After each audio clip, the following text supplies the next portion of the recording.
नमस्कार दोस्तों, मैं भूषण रघुनाथ। स्वागत है आपका news info and knowledge spot के एक नए एपिसोड में। हाल में जारी हुई वर्ल्ड हैप्पीनेस रिपोर्ट 2023 में खुशहाली के मानकों पर 150 देशों की सूची में भारत को 126वां स्थान मिला है। खुशहाली के मामले में भारत ने पिछले साल के मुकाबले इस बार 3 अंकों की बढ़त बनाई। लेकिन हैरत की बात है कि इस सूची में हमारे पड़ोसी देश पाकिस्तान को 108वें, बांग्लादेश को 118वें, श्रीलंका को 112वें, नेपाल को 78वें, म्यांमार को 72वें और चीन को 64वें पायदान पर रखकर भारत से बेहतर आंका गया है। खुशहाली से जुड़ी यह रिपोर्ट संयुक्त राष्ट्र की संस्था तैयार करती है। जीडीपी, सामाजिक सहयोग, उदारता, भ्रष्टाचार का स्तर, सामाजिक स्वतंत्रता, शिक्षा एवं स्वास्थ्य, महंगाई, अर्थव्यवस्था, उद्यम एवं रोजगार के अवसर, निजी स्वतंत्रता, सामाजिक सुरक्षा और जीवन स्तर में होने वाले बदलाव जैसे मुद्दों को इसकी रैंकिंग का आधार बनाया जाता है। जाहिर है, इस रिपोर्ट में वही मानक रखे गए हैं जिन्हें लोगों को एक सामान्य जीवन जीने के लिए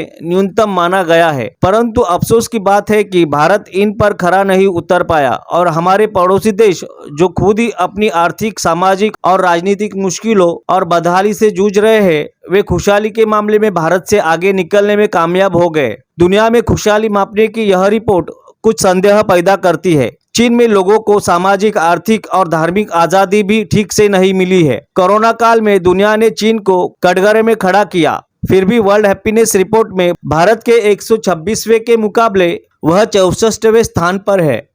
आर्थिक रूप से बदहाल श्रीलंका में जहां नागरिक अधिकारों को खुलेआम कुचला गया, उसे इस हैप्पीनेस की सूची में भारत से बेहतर दर्शाया गया है। पाकिस्तान में लोग भूख से बेहाल है, अर्थव्यवस्था आखिरी सांसें गिन रही है, उसे हैप्पीनेस के मामले में भारत से बेहतर प्रस्तुत किया गया है। बांग्लादेश की स्थिति भी किसी से छिपी नहीं है। यहाँ किसी देश की हैप्पीनेस रिपोर्ट पर उंगली उठाना नहीं है, मगर विकास की ओर बढ़ रहे भारत की बिना किसी सत्यता की जांच किए तथ्यों के पक्षपाती विश्लेषण के आधार पर उसकी प्रसन्नता को कम आंकना देश की राजनीतिक सत्ता को चुनौती देने से कम नहीं है। राष्ट्रीय स्वाभिमान के लिए भारत में इसका विरोध होना स्वाभाविक ही है। संदर्भवश यहाँ विश्व में उभरते भारत से जुड़ी हाल ही की 2 सर्वे रिपोर्ट भी गौरतलब है। पहली report consulting firm happy plus की द स्टेट ऑफ हैप्पीनेस 2023 है, जिसमें साफ उल्लेख है कि भारत में 65% लोग तुलनात्मक रूप से खुश है। दूसरी सर्वे रिपोर्ट इस्पोस ग्लोबल हैप्पीनेस से जुड़ी है, जिसमें कहा गया है कि भारत सहित दुनिया के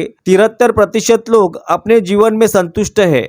देखा जाए तो यह ग्लोबल रिपोर्ट जिन मानकों को लेकर तैयार की गई है, कोरोना काल तक में भारत इन पर तुलनात्मक रूप से खरा उतरा है। पिछले 9 वर्षों में देश में गरीबी 22% से घटकर 10% से नीचे आ गई है। गरीबी की दर भी आज 0.8% पर स्थिर बनी हुई है। प्रति व्यक्ति आय के साथ साथ विदेशी मुद्रा भंडार भी दोगुना हुआ है। देश में 6.53 लाख प्राथमिक स्कूलों का निर्माण हुआ है। वित्त वर्ष 2012-13 में देश में खाद्यान्न का जो उत्पादन 255 मिलियन टन था, वह वित्त वर्ष 2021-22 में बढ़कर 317 मिलियन टन हो गया।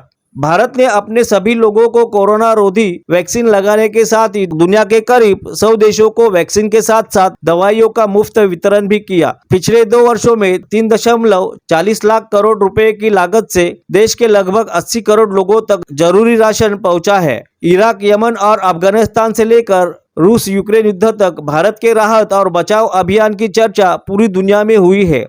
देश में पिछले 9 वर्षों में जनधन योजना, उज्ज्वला योजना, प्रधानमंत्री आवास योजना, कौशल विकास योजना और डिजिटल इंडिया एवं स्वच्छ भारत जैसी ढेरों योजनाएं कार्यान्वित की गई है। जहां पूरी दुनिया बूढ़ी हो चली है, वहीं भारत की गिनती इस समय विश्व के सबसे युवा देश में हो रही है। आज भारत में युवा निराश और हताश नहीं है, वे पहले की तुलना में अधिक सुरक्षित और खुश है। वास्तव में खुशहाली शारीरिक जरूरतों की पूर्ति के साथ साथ एक मानसिक घटना भी है। शारीरिक जरूरतें तो लोग जैसे तैसे पूरी कर ही लेंगे, परंतु लोगों को वास्तविक सुख की अनुभूति मन के स्तर पर ही होती है। परंतु इस वैश्विक रिपोर्ट में जिस प्रकार भारत के विकास और खुशहाल मन को अनदेखा कर वास्तविक तथ्यों के साथ पक्षपात किया गया है, उस पर सवाल उठना स्वाभाविक है।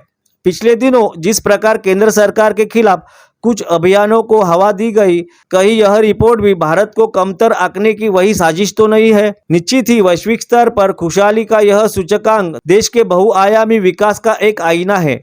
मगर देश के समावेशी विकास को यदि यह आईना झुठलाता है तो इस विषय पर गंभीर चिंतन मनन की आवश्यकता है।